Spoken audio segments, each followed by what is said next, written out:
Obesity is not solely a consequence of what people eat, but how, when, and why they eat. In today's food environment, overeating is not an exception, it's an engineered outcome. Modern food systems are saturated with aggressive marketing, oversized portions, and nearly constant exposure to food stimuli, all of which contribute to a pattern of mindless eating. These forces quietly override internal hunger cues, normalize excess, and make it increasingly difficult to maintain a healthy weight, even for those with a clear understanding of nutrition. One of the most powerful drivers of overeating is the way food is marketed. From childhood onward, people are exposed to a relentless stream of messaging that links eating to pleasure, status, convenience, and emotional satisfaction. Junk foods are promoted not just as snacks, but as solutions to boredom, stress, or social insecurity. Advertising doesn't merely sell a product, it sells an experience, a reward, an identity. Bright packaging, catchy jingles, strategic placement, and targeted messaging, especially on social media and during children's programming, shape food preferences before consumers even realize they're making choices. These cues create powerful associations that can persist for decades and can influence purchasing and eating behavior long after hunger has been satisfied. Portion size is another subtle but significant factor. Over the past several decades, what constitutes a normal serving has increased dramatically, especially in restaurants and packaged foods.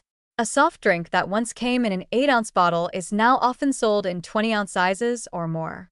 A single muffin or bagel can now contain as many calories as an entire meal from a generation ago. The problem isn't just the number of calories, it's that these expanded portions recalibrate expectations. People come to see larger sizes as standard, and anything smaller feels insufficient, even when their bodies don't actually require more food.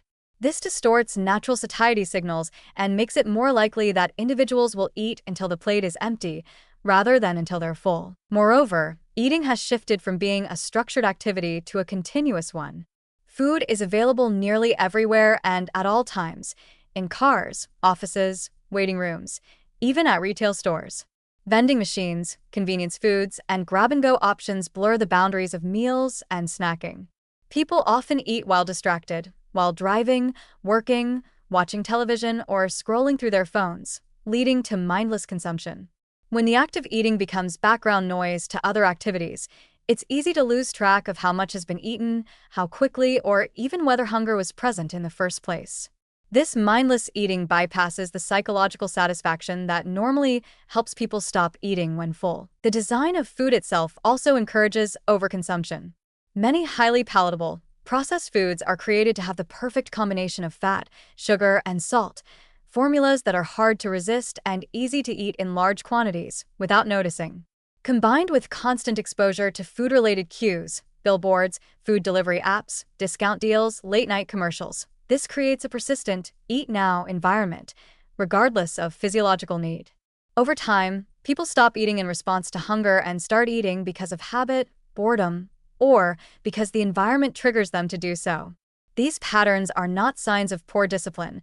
They are learned, conditioned behaviors reinforced by billions of dollars in marketing and a culture of abundance. Even food labeling can contribute to confusion. Products marketed as low-fat, organic, natural, or gluten-free can carry a health halo effect that encourages people to eat more of them without restraint, assuming they're guilt-free. This can lead to overconsumption of foods that are still high in sugar, refined carbohydrates, or calories.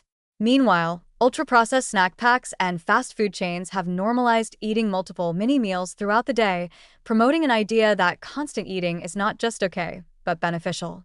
But in many cases, these frequent, unregulated eating occasions prevent the body from experiencing true hunger or giving satiety hormones time to do their work. The cumulative effect of these forces is that people are eating more often, in larger quantities, and with less awareness than ever before. And perhaps most insidiously, they are doing so in a system that makes these behaviors feel completely normal. It's not that individuals are weak or lazy. It's that the environment is set up to make excess easy, accessible, and emotionally appealing. Food is everywhere, portion sizes are oversized, and social cues push people to celebrate, cope, and self-soothe with eating. This doesn't mean the situation is hopeless. Building awareness of how marketing, portion distortion, and environmental cues affect behavior is a powerful first step. Practicing mindful eating, such as pausing before meals, eating without distractions, recognizing emotional triggers, and listening to internal hunger and fullness cues, can begin to restore a more intuitive relationship with food. Structuring meals, rather than grazing all day, allows for clearer appetite regulation. Preparing meals at home, choosing smaller plates, and slowing down during meals can help the brain and gut resync. Policies that regulate food marketing to children, mandate clearer labeling, and promote public awareness could also play an important role in shifting behavior at the population level. Ultimately, in a world designed to encourage mindless overeating, maintaining a healthy weight is not just about knowing what to eat. It's about resisting an environment that constantly nudges people to eat more than they need. Awareness, structure, and intention are essential tools for counteracting these forces. To treat obesity effectively, we must acknowledge that people are not just eating too much, they're eating in a culture that encourages excess at every turn. Empowering individuals means giving them the tools not just to change their choices, but to recognize the subtle forces shaping those choices in the first place.